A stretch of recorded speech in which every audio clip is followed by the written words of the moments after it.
Halo semuanya, perkenalkan nama aku Cynthia Aurelia dari kelas 12 IPS 2. Pada kesempatan kali ini, aku bakal jelasin tentang apa sih itu pasar modal. Langsung aja kita masuk ke perbandingan antara pasar modal dan pasar uang. Nah, pasar modal ini memiliki arti tempat bertemunya permintaan dan penawaran dana jangka panjang berupa sertifikat berharga. Atau lebih mudahnya kita jelaskan sebagai perjanjian antara pihak yang membutuhkan dana dan pihak yang memiliki kelebihan dana.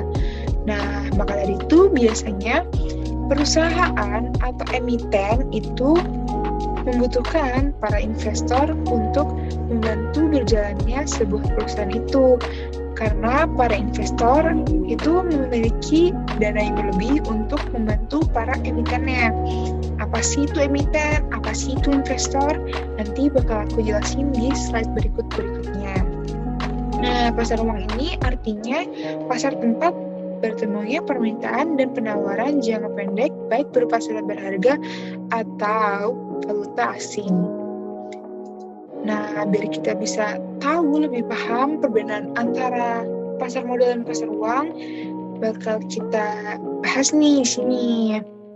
Dalam jangka waktu, pasar modal itu waktunya lebih dari 5 tahun jangka panjang. Artinya, kepemilikan efek atas nama kita itu bisa lebih dari 5 tahun. Biasanya minimal kepemilikannya itu 5 tahun. Sedangkan pasar uang ini hanya 1 tahun jangka pendek, bahkan bisa kurang dari 1 tahun.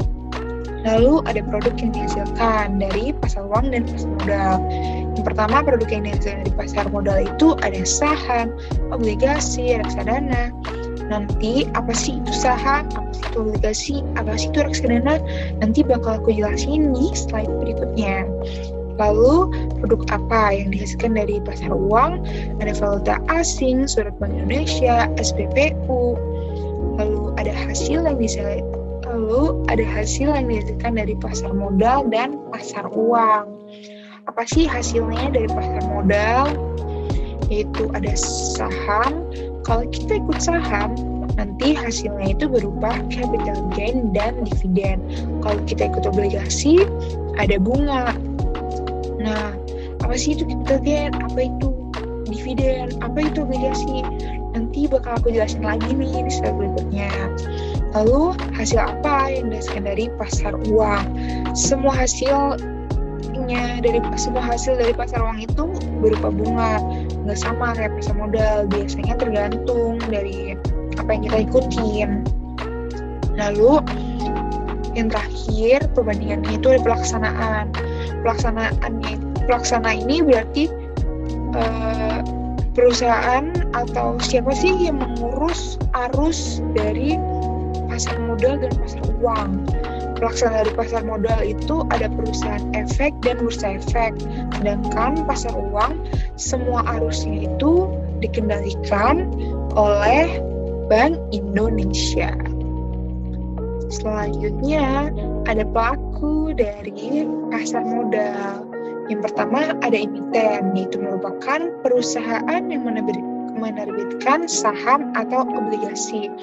Yang pertama udah aku jelasin, makanya si perusahaan itu merupakan emiten. Emiten itu merupakan perusahaan yang menerbitkan saham atau obligasi.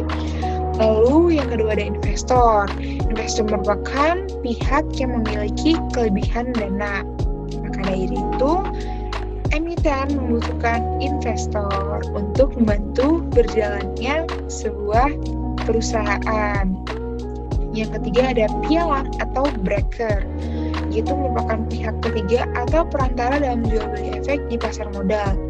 Yang keempat ada underwriter, yaitu merupakan penjamin emisi, pembuat kontrak penawaran bagi kepentingan emiten dengan atau tanpa kewajiban membeli sifat efek yang terjual.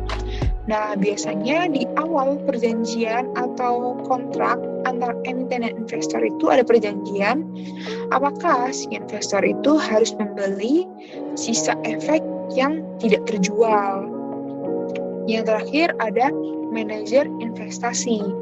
yaitu orang yang mengelola portofolio efek para nasabah. Biasanya manajer investasi ini ada pada reksadana. Nah, apa sih reksadana? Nanti bakal jelasin di slide berikutnya. Lalu ada produk-produk yang dihasilkan dari pasar modal. Yang pertama ada saham biasa dan ada saham preferen. Saham biasa ini menghasilkan dividen dan capital gain. Dividen itu merupakan bagi hasil keuntungan. Jadi biasanya kan ada laba. Nah, laba ini bukan capital gain nih, yaitu merupakan tambahan harga. Nanti tambahan harga itu laba. Laba akan dibagi dua, keuntungannya antara investor dan emiten yang merupakan dividen. Nah, capital gain, apa sih tambahan harga capital gain? Nah, misalkan kita membeli saham di nilai 3.000. Nah, nilai saham itu biasanya kan naik. Misalkan jadi 5.000. Nah, tambahan harga inilah dari 3.000 ke 5.000 itu kan ada 2.000. Nah, 2.000 inilah yang merupakan capital gain, tambahan harga. Lalu, saham preferen. Oh iya, kalau saham biasa itu harganya lebih cepat naik dibandingkan saham preferen. Nah, apa sih saham preferen itu? Saham preferen itu merupakan gabungan antara obligasi dan saham. Dividennya itu tetap, dividen nominal harganya itu tetap, bisa ditukar ke saham biasa. Nah, kalau kalian punya saham preferen tetapi ingin diubah ke saham biasa itu bisa banget. Karena biasanya saham preferen itu dijualnya agak susah dan saham biasa itu harganya lebih cepat naik. Nah, tetapi kelebihan dari dana preferen itu prioritas dananya kembali jika perusahaan itu ada kerugian. Dibandingkan saham biasa itu biasanya kalau ada kerugian dikembalikan dananya itu agak susah ya. Lalu yang kedua ada obligasi. Obligasi itu merupakan surat utang yang diterbitkan oleh penerbit atau obligasi atau emiten kepada investor beserta janji bayar dan bunga kepada pemegang obligasi. Biasanya di obligasi ini persentase bunganya itu tetap. Beda dengan saham itu bisa naik turun. Lalu jika bangkrut, utang dikembalikan, akan diutamakan kembalian dananya. Kalau obligasi ini bentuk yang dihasilkan itu bunga ya, tidak seperti saham. Lalu kalau ada kerugian di sebuah perusahaan, obligasi ini prioritas dana utangnya itu dikembalikan lebih besar dibandingkan dengan saham. Jadi kalau ada kerugian, perusahaan itu akan lebih fokus ke dalam pengembalian obligasi dibandingkan pengembalian saham. Baru kalau ada sisa nanti akan diprioritaskan ke saham preferen dulu biasanya. Kalau saham biasa agak susah kembalikannya. Lalu ketiga ada reksadana. Itu merupakan penghimpun dana obligasi dari masyarakat atau investor dalam portofolio efek oleh manajer investasi. Nah, yang sudah aku jelasin tadi, siapa sih manajer investasi ini? Nah, manajer investasi ini orang, biasanya nih, kalau di reksadana, manajer investasi ini akan mengumpulkan dana dari beberapa orang. Jadi, dananya itu dikumpulkan, lalu manajer investasi ini akan mencari portofolio efek mana sih yang cocok dengan dana kita, yang aman dengan dana kita, dan keuntungannya itu bagus. Nah, jadi kita nggak tahu efek apa yang dibeli, jadi udah tinggal manajernya aja yang mengurus.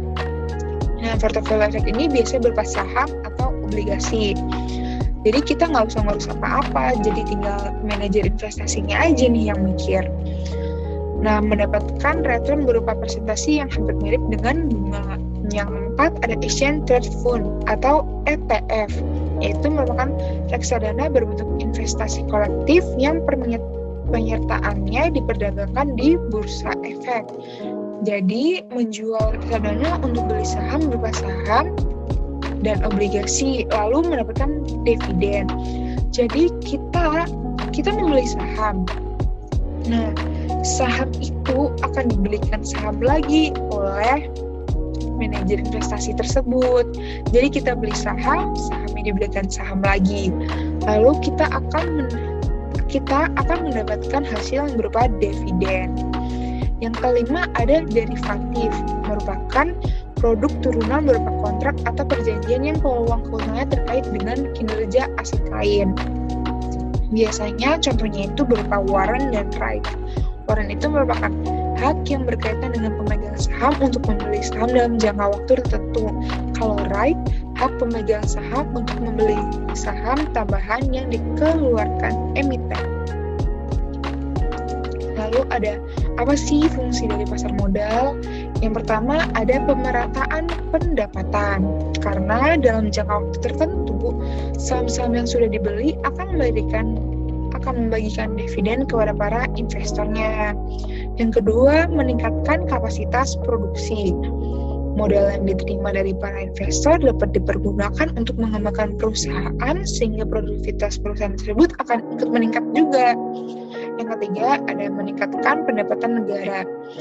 Karena setiap dividen yang dibagikan perusahaan kepada investornya akan dikenakan pajak yang mana akan meningkatkan pendapatan negara. Oh iya, kalau pasar modal itu hampir semuanya dikenakan pajak kecuali obligasi. Obligasi itu karena berupa bunga jadi tidak dikenakan pajak. Lalu yang keempat ada indikator perekonomian negara. Merupakan aktivitas jual beli yang terjadi di pasar modal menandakan bisnis berbagai perusahaan sedang berjalan dengan lancar. Yang terakhir perbedaan saham dan obligasi nih. Yang pertama, bukti kepemilikan modal. Di saham ada bukti kepemilikan modal, sedangkan di obligasi nggak ada tuh bukti kepemilikan modal. Bukti kepemilikan uang. Nah, kalau di obligasi, kalau uangnya hilang, ada masalah ya agak susah untuk dibuktikannya kalau uang tersebut milik kita. Tetapi kalau saham ada. Nah, di saham jangka waktunya tidak terbatas. Yang tadi jangka waktu saham itu bisa lebih dari 5 tahun. Kalau kita mau nambah lebih dari 5 tahun tersebut, 6 tahun, 10 tahun juga bisa. Sedangkan obligasi jangka waktunya itu terbatas. Di saham memiliki hak suara, dan di obligasi tidak memiliki hak suara. Jadi kalau di saham kita memiliki hak suara, biasanya modal yang kita tanamkan itu cukup besar ya jumlahnya. Di saham pengembalian dananya rendah, dan di obligasi juga pengembalian dananya rendah. Nah, sekian yang bisa saya sampaikan. Mohon maaf bila banyak kekurangan. Saya pamit undur diri. Wassalamualaikum warahmatullahi wabarakatuh.